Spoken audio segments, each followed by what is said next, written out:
Take our seats so we can get started. That'd be great. We can at least stay on track so we can get out of here before the blizzard hits and you get outside and there's 6 feet of snow out in front of the door. I don't think so, but thanks for everybody for coming out tonight for the second meeting in the Community Stakeholders Group. I apologize I wasn't able to make it last week, but it sounded like the meeting went well. Talking to the mayor, it sounded like we introduced the speakers, each presented, and then there was a Q&A. I think we'll follow that same format again tonight with some additional Q&A once the 4 speakers are done and their presentations. And then I'll have the mayor speak, and if Tom has anything to say as we think about next week's meeting and our wrap-up. So the 4 areas, committees that we're going to cover tonight are the Downtown Incubator by Chuck Barney. He'll give his presentation. One Brand, Brecca Kramer was scheduled to take care of that. If she makes it, she'll jump in. If not, Ellie DeLoyers has graciously agreed to take that over for me. Financial Toolbox, then Lindsay Ulrichson will present that third, and then Roger Reich will wrap up with the Downtown Minot Technical Group. And after that, we'll have Q&A. So with that, we can get started. If Mr. Barney, Chuck, former mayor, I think I heard it said you're always a mayor, so thank you. Always former. Thanks, Chuck. Thank you, Tim. As Tim said, I'm here tonight as the director of the Severson Entrepreneurship Academy at Minot State University. Just to give you a little bit of a history of how I got involved in this with Tim. Tim and I met on October 4th, and we discussed this committee, and he asked me if I would be interested in serving on it. And this really dovetails nicely with my day job at the university. Very clearly, it's not a political position or something I'm doing because of the political aspect of it. It's clearly part of my function at the university, encouraging entrepreneurship and working with incubators and things like that. And a lot of the comments I'm going to read to you are basically what was in the report. The report, we had a committee, a very active committee that I'd like to recognize. We had Jessica Ackerman with Axol Development Group. Jessica's here. Mary Beth Vodova from the Small Business Development Center. Emily Schroeder from Dakota Business Lending. Lorena Starkey with the Hyatt House and Connect Minot. Lindsay Ulrichson with Service Basin Planning Council. Brizelda Hernandez with Service Basin Planning Council. Shannon Strait with the city. Tim Mahalik was there. And Megan Lautenschlager with Strengthen ND. And I want to recognize Megan. There you are. Megan was the person that actually crafted the document. Very active in the discussions. It was a very active committee. We had a lot of discussion. But Megan was the one that actually captured it and put it on paper. I'm grateful for that because I didn't want to do it. We're a bit team, Chuck. The committee met 2 or 3 times. The first 2, October 24th, and then again November 6th. Those meetings were held at Minot State. I met with Megan on November 14th. We kind of outlined what the document was going to look like. We released the report to the committee for their review, and then reconvened on November 19th to discuss the draft and direct revisions on it. And then the report was released to Tim Mahalik on November 26th. Page 2. As you'll see, there's a number of items on the paper. We talked about the desired incubator space and what it might look like. The committee felt that the location should be downtown, which I think goes hand in hand with what the IEDC report mentioned. It fosters good foot traffic. It's accessible to all the activities that are going on downtown, and just kind of fits in with this whole concept that we've been working on. We also felt like there ought to be server space allocated to it for online development and for the use of the people that are using the incubator. And I know that we have some server space available at Minot State through the Entrepreneurship Academy that we could work together with. The committee also felt that we needed a food innovation incubator, basically a commercial kitchen for the development of catering and those types of businesses that involve food. A small business incubator to help budding entrepreneurs, a well-equipped small business space that would have meeting space, office equipment, access to phones, and individual office spaces, affordable office spaces. And of course, access to service providers.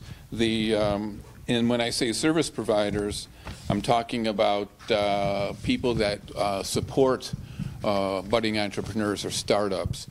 People like the Small Business Development Center, SCORE, the Severson Entrepreneurship Academy, Service Basin Planning Council. One of the things that we're talking about at the university is in the last year, we've developed a major and minor for entrepreneurship. And in the past, the Entrepreneurship Club has acted as a consulting arm, working with businesses as they develop. We want to move that out of the club and put it into the capstone project for our majors. And I think that's something that could happen within the structure of an incubator. Again, a library of experienced professionals to support peer-to-peer learning, mentoring, and networking is an important feature of the incubator, be a library of experienced professionals. And then we talked a little bit about the future steps that would be involved. The first one is to organize, and part of that organization would be to reevaluate the members of the committee. Not saying that we want to get rid of anyone, but basically just take a step back, look at the committee, see who wants to continue with it. Do we need to expand the committee now? Do we want to break it down so we have like subcommittees within it? I don't know the answers to that, but those are the discussions that we think needs to happen. Phase 2 is to assess. During the assessment process, the committee will work to develop and execute community input mechanisms like an online entrepreneur survey and or small group entrepreneur meetings. It's really difficult to say entrepreneur. And it's even more difficult to spell. Online meetings, this phase will be focused on identifying available or well-accessed programs and services, gaps or obstacles to accessing services, and mapping potential service coordination. Megan has identified some grants that we may be able to tap into, so we'll be working toward that. Phase 3 is to strategize. Using the information we've gathered in the assessment phase, developing the needed corporate structure of the entity, the structure of the incubator, what it's going to look like, what's the governing of it, who's involved in it. Again, we don't have the answers to it, but we're identifying that as one of the needs that'll have to be fleshed out before we can move forward. Developing integral community partnerships within the community. Many of the people that are represented here certainly. Identifying programming and amenities needed, identifying capital and operational fundraising plan, and creating a viable sustainability and growth plan. Sustainability, I think, is key in that sentence. I don't think any of us want to go through all this effort and not have what we create not to be sustainable. So we need to be planning on that now. Phase 4, reflect and implement. The strategy phase is complete and the draft plan is developed by the technical committee, and it will be disseminated to the stakeholder committee, the entrepreneurship committee, the city of Minot for buy-in, comments, revision, acceptance, and overall implementation. And that's pretty much what we did. I assume you've all had an opportunity to read it. I've just basically read the highlights here, and I'd be happy to try to answer any questions. Understand that what's not in this, I probably don't know, because the committee, I think that's what the next step is, to answer most of the questions that aren't addressed in this document. But I'd be happy to try to answer them. Seeing no one, I will, no. I love having an audience again. Questions? Shannon? I too, actually. So, I knew he would. in Grand Forks, there's been a gentleman who was associated with the downtown BPA who kind of branched off and he bought a food truck. And he worked with UND students to create an idea. It's called New Seasons, New Friends. And he's working with kind of the refugee community, kind of showcasing, it's a very temporary food model. They go out and they work 3 or 4 events around town, and then it switches over to another kind of ethnic idea. The spin-off of it has been one of the groups has broken off and opened a restaurant, or at least something a little more semi-permanent. Within the incubator and the Severson Institute, is there an avenue that you could see where if there was a food incubator that came to be, is there avenue for funds through the Severson? There's no funding available through the Severson Entrepreneurship Academy, but there is other funding available.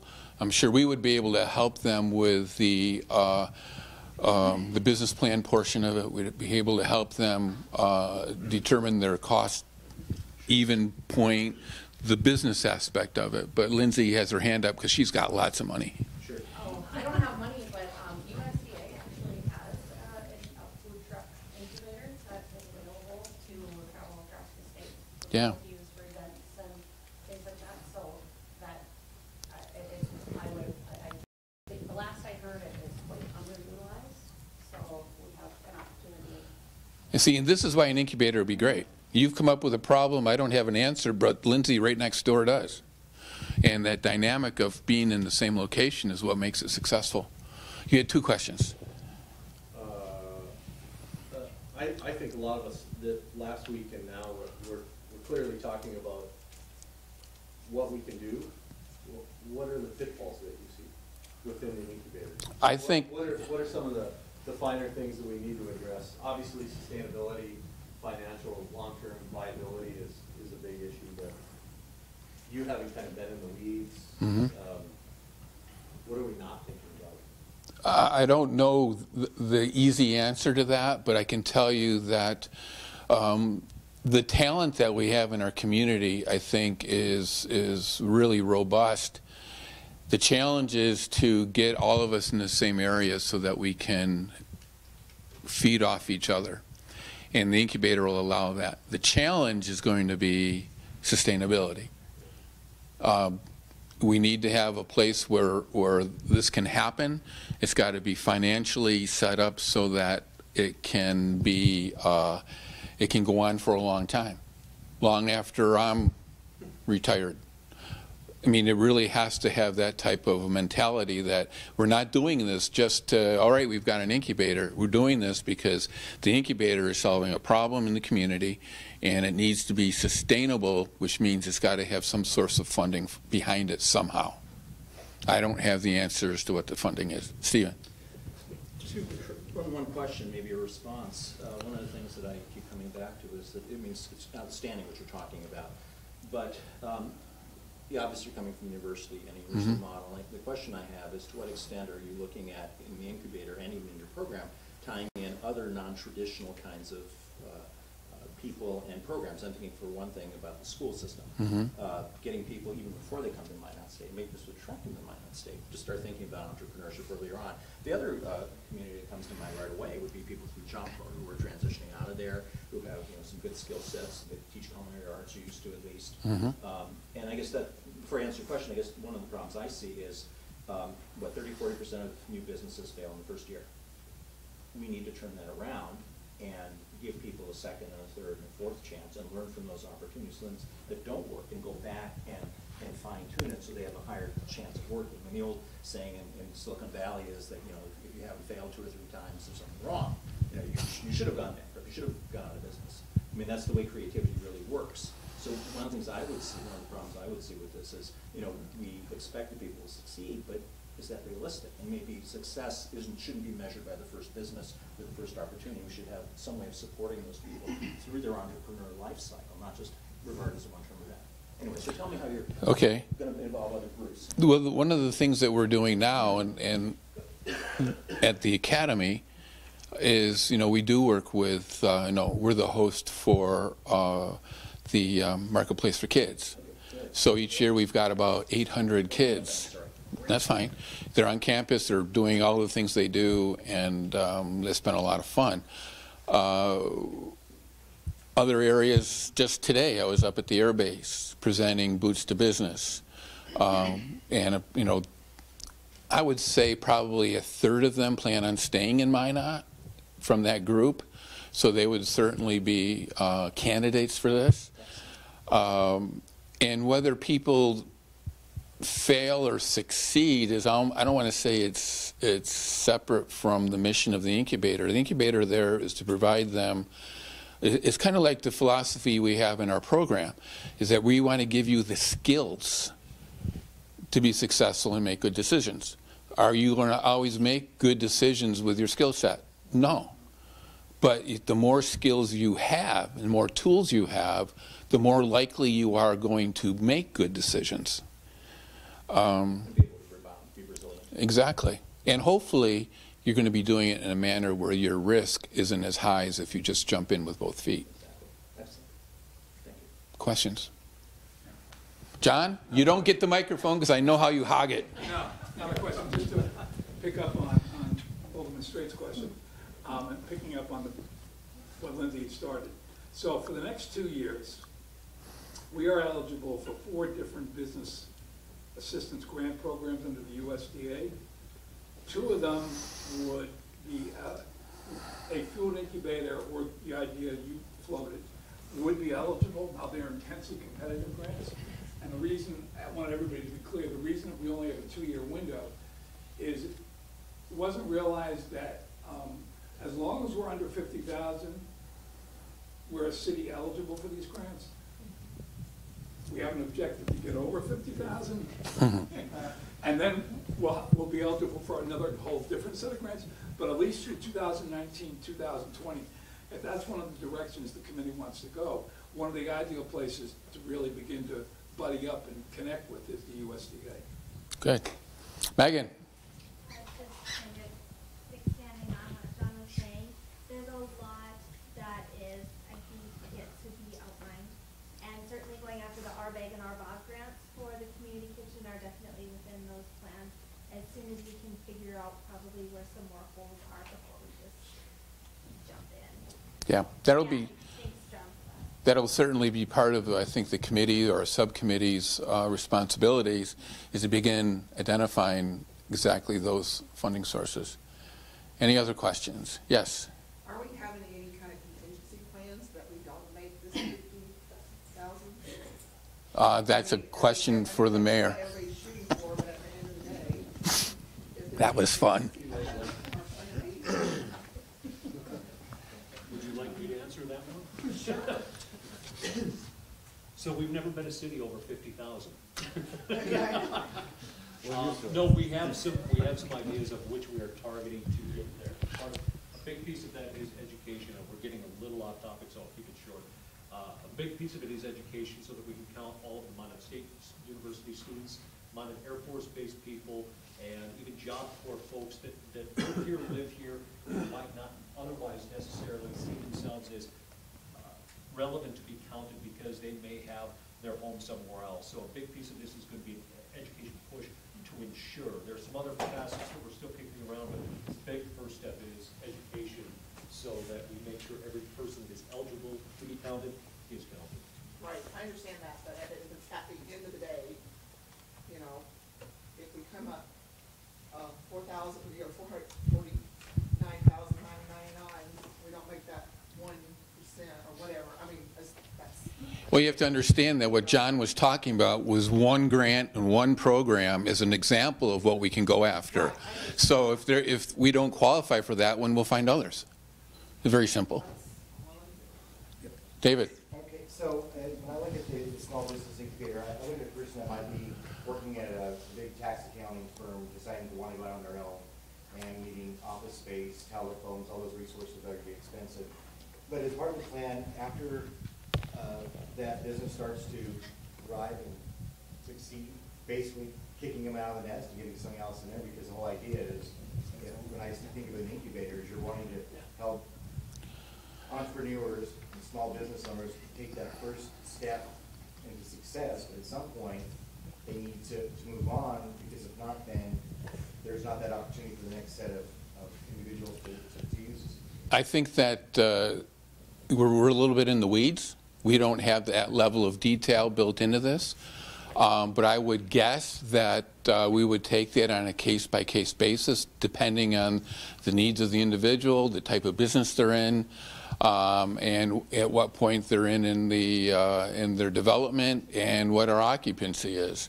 But again, that's pretty deep in the weeds. We're really just talking big picture right now. Other questions?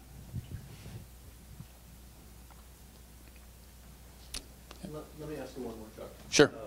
I've always been enamored. I think a couple of years ago, a few of us went to the kind of Native Language Day at Minot State. Mm-hmm. The 45 plus nationalities that are represented at Minot State.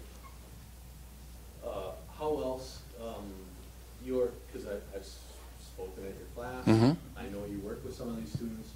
How do you see the incubator as an avenue to involve some of those students that are traditionally maybe not looking at Minot being a home or sticking around as an avenue, because some of them clearly want to be involved in business, maybe they want to go home and be involved in business, but is this something where we can get more of those students kind of involved in our community? Well, the entrepreneurship majors, regardless of where they're from or their immigration status, would be able to participate in this.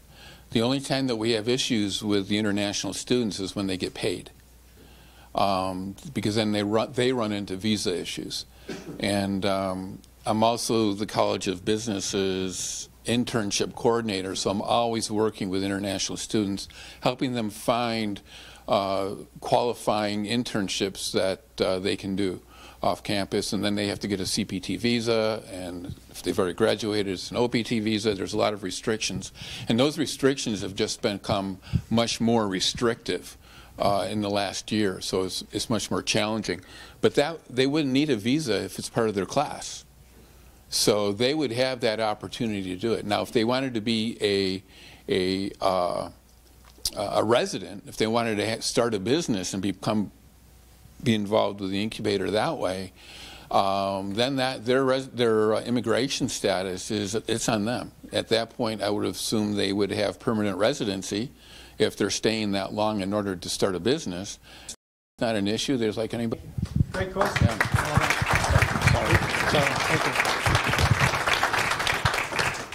And the question flow is fantastic, and that's what we hope to accomplish. Talking about entrepreneurship, and ultimately I would say, although Chuck didn't answer it, that is the goal. I mean, you want to establish a business and have them grow, move out, and continue to help that grow as we go forward. And I had some other questions for Chuck, but I will leave those to a later date as the university system, as they think about how that applies to entrepreneurship, and I probably will get a chance to address that directly at some point here in the future. Seeing as Brecca didn't make it, Ellie, I appreciate you the responsibility falling on you to present the next topic, which is one brand for Minot. Thank you. All right, so I am presenting today, as Tim said, for the one brand for Minot. And branding is kind of a funny thing. When you think of branding, you think of a website or a logo or a commercial or a poster board, and it's so much more than that. To me, branding's more of an attitude. It's kind of a way of life for an organization. So when we look at our white paper, there's a couple different organizations highlighted in there that do some great branding for their individual organizations in Minot. We have a lot of them in the crowd today. We have Visit Minot. We all know what Visit Minot does and why they're important to the community. They're bringing in visitors from Canada and all over the place. We have the Chamber, who are huge advocates for businesses. They're huge advocates for the Minot Air Force Base. I promise, John, I'm not selling you short, just going overview. We also have IEDC, who are recruiting new businesses, recruiting employees, and bringing them to Minot. We have the Park District, and we kind of get to do the really fun stuff. We get to get out there and introduce people to parks, get them on the golf course, get them into the Mesa Arena. So we all have our very own brand that we're doing. But what's our umbrella? What's our overall goal? So with that in mind, we're talking about one brand for Minot. And when people are coming here, they're coming here for so many different reasons. Are they coming down from Canada to use the golf course? Are they looking because one of the spouses are coming here to work? Are they coming from the Minot Air Force Base? What is our goal when we want, these people are Googling Minot? Where are they gonna go for a one-stop shop to find that information? And as I said, I think that's kind of an attitude thing for Minot. So if they're Googling in the chamber, how are they gonna find out, okay, well, this is the businesses, but where can my kid go ice skating? Where are they gonna play baseball? Where can we direct them so they can find it right away? Those are kind of the things we're talking about. We also think a big part of this will be customer service training. So let's say I'm visiting from out of town, I'm here for a hockey tournament, and I go to the hotel and I want to ask, where's a good restaurant to eat? Well, is that person gonna give you a map and be like, here's a map, visitor's guide, go for it? No, that's not what you want to hear. You want to hear, you know what? We were at this place last weekend, they have a great special here, they have a great special here. If you want to go grab some ice cream, shop over here. We want to really have that brand, that welcome for Minot, that big warm fuzzy. So it's going to be a lot of customer service training as well. But for our group, we're really just beginning when it comes to doing our work. We'll be taking all of the white papers and deciding what does the community want? What is our end goal? What's the attitude we want for Minot? So as I said, we're just kind of going forward with this, looking at what these papers are telling us, what our groups have told us, listening to the community, and seeing what we want to sell Minot as. If it's somebody just moving from the Air Force Base, freezing the reason, maybe not what we want them to think. Do we know they're going to think that? Absolutely. But what else can we add to that? We're cold. We can own that. But let's own it with sledding at the Souris Valley Golf Course, cross-country skiing, outdoor ice skating rinks, Winterfest, all of those things. We can't change the fact that it's cold here. But we also know in July it's 90 degrees. It's Sabre Dogs games at Corbett Field. And I'm selling the Park District a little bit, but sorry, force habit. You know, it's the Rosa Park Zoo with 2 new exhibits for them to visit. So Minot is cold, yes, but let's own it and let's make it what we are. We gotta be able to sell. It's going shopping downtown. It's 800 plus people at the holiday train. That's what Minot is. So as we move forward, we'll be looking at all of the white papers and coming up with a strategic objective of what we want to do. So as a quick overview, I apologize you got the B squad since the A squad wasn't here, but I will take any questions you guys have.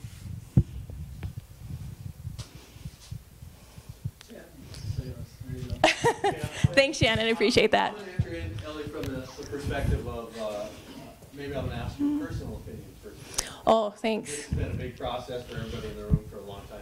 Do you see it as Minot needs a new brand right now? Or do you think that some of these discussions need to move into some format with seeing the end of the tunnel, a project coming to fruition before there's a new branding campaign?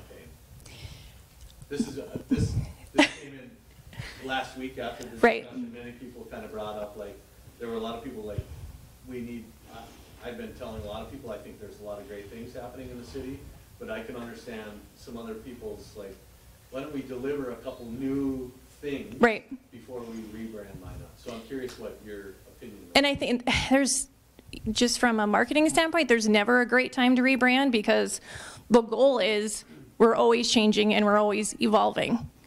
But you know, it's building on that. What's the new thing coming down is a downtown gathering space, which would be fantastic. We get to say, hey, guess what's coming? And we do that with our projects all the time. It's like, well, this is the baseball field, but what are we adding to it? So I think it's being able to brag and talk about the upcoming things, and then maybe it is having a big push when we have the new downtown gathering space, our first ribbon cutting, the grand opening, and following up on that. So there's never a perfect time to rebrand, but there's a perfect time to start moving forward, and I think clearly right now is that time. And it's us all working together. It's us sitting down with Visit Minot, IEDC, and the Chamber. We all have the same end goal, and that's making Minot the best that it can be. You know, we're not Fargo, we're not Bismarck. Heck no, we're not, we're Minot, and that's pretty darn good. So let's build on that. Thanks. Any other questions? You did a great job. Thanks, Ellen. And that is a great follow-up to say we are Minot, because we do hear that all the time. We're not, what's going on in Fargo, Bismarck, Grand Forks, but we are Minot, and it's time to own it and make some things happen. Next up, Lindsay will present the financial toolbox. Thank you. Hi, everybody. So glad I asked to speak tonight instead of last week when we're Facebook Live tonight. Should have just done it last week. Thank you for doing this, City Minot, for putting this together, giving us the opportunity to share the things that we came up with. So the financial toolbox technical team met twice. We want to meet, we want to continue to meet and keep kind of driving things forward, but we also wanted to wait and see what some of the outcomes were with this meeting. And so we submitted our white paper to Tim on November 20th, and we titled our white paper Community Powered Entrepreneurs. We really wanted to look at it not only from a financial standpoint, but from just a resource standpoint, not just how do we get more financial incentives to businesses, but really how do we share all those support resources, and how do we spread the word and also expand on what we already have. So one of the questions we kind of asked is, what if entrepreneurs could use the power of the community to grow and to give back? And so we really thought a community support system is what it's going to take to help entrepreneurs thrive in Minot, and it really goes back to the incubator space that would serve as a community-powered, entrepreneurial resource. Entrepreneur is a hard word to say. So we kind of identified a couple of problem statements. One of them is that entrepreneurs do not have a comprehensive access to information about business, startup, and retention resources. The resources are there, they exist. We have state resources, we have federal resources, we have local resources, we have regional resources, but there really isn't a spot where someone who thinks, I want to open up a business, how do I do that? If they Google open up a business in Minot, there really isn't anything, they might have 20 different websites that they have to look through to try to navigate that. So that was one of our problem statements. The other one is financial incentives are being offered in other communities that we maybe don't have access to or aren't available in our community. And so with ours, we really took the same approach as the incubator team, and I think as the One Brand team, is we've really just identified what are kind of our strategic priorities, but we really didn't get too far into the weeds, but really here's kind of what our big overall dreams are, and we'll get into the weeds later. It was kind of our thoughts. So we came up with 4 strategic priorities, and with each priority we identified an action lead and then support partners associated with that. We really didn't want to put a white paper together and say, okay, here you go, City of Minot, do all these things, see you later.